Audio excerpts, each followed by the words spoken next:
Hey playa, if you want to learn how to flirt with your crush without it being awkward, there are a few things that I've learned over the years that I want to share with you. These are things you can instantly start implementing, so I'm going to share them with you right after this. For those of you that are new here, my name is Josh, and every single Monday through Friday, I make videos sharing tips, ideas, and stories teaching you how to be your best self. Now when it comes to flirting, that whole awkwardness and experience of it all can just be completely nerve-wracking. Should you say things that are sexual or romantic, or is that too creepy? Or should you kind of put your arm around her or kind of kiss her on the cheek? Is that too forward? It's hard to figure out what the boundaries are when it comes to flirting, what's acceptable and what's not acceptable. But I think there are a few things that you can do that aren't crossing the line that will help build a better response between you and them, and you could feel comfortable doing it. The first thing I would recommend doing is playing the you versus me card. And this is simply pointing out things that you would say you're better at than her. For example, you might say something like, listen, you're funny, but I'm way funnier than you. Or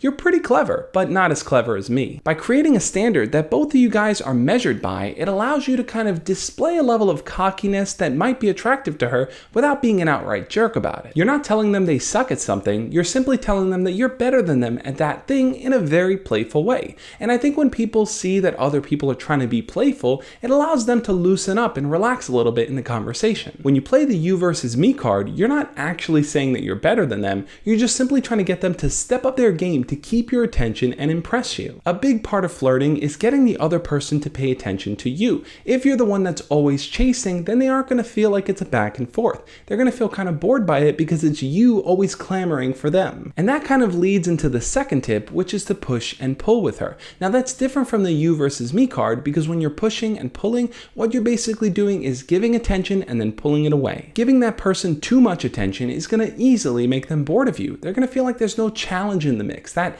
they have you already and they don't have to do anything to work to keep you. But pulling away too much is going to make them feel like you're just completely not interested, like you have better things to focus on and they are kind of low priority on your scale. So how do you successfully push and pull? Well, I would say a good push to say in a conversation after they've said something maybe that you disagree with or don't like is to tell them, listen, this is why you and me would never work out.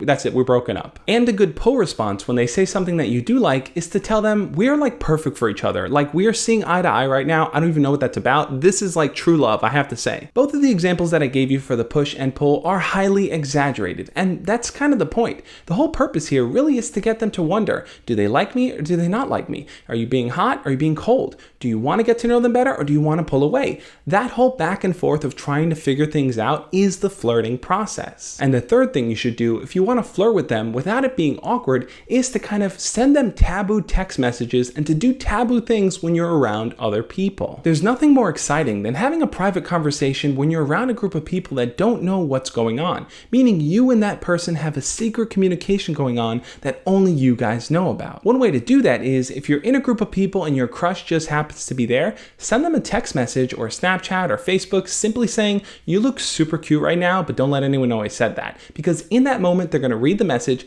they're going to look at you, and they're going to know that no one else knows what you just said. Now, if they do look at you while you're standing around with everyone else, just look back at them and go, because what that's going to do is communicate that this is a private conversation and this is a private moment that no one else knows that we're sharing. You're being directly flirty with them and nobody knows, and that's what makes it so much fun. The simple fact that this is a hidden thing going on is what kind of amplifies the emotions between you and them. And I know sometimes you want to flirt, but you might just feel awkward or nervous around that person. I think doing these three things will help build that flirtiness. It'll allow you to kind of work towards something because now you have a structured way to go about it, and it'll make things a whole lot easier for you because you'll spend less time in your head thinking, what can I do to be flirty? Because you already have the answers in front of you. And if your fear is that at any time your crush is going to call you out and say something like, are you flirting with me? Your simple response should always be, yeah, I'm flirting with you. I think you're pretty cute. Because all that does is display a level of confidence that they weren't prepared for, and that helps prep them to think,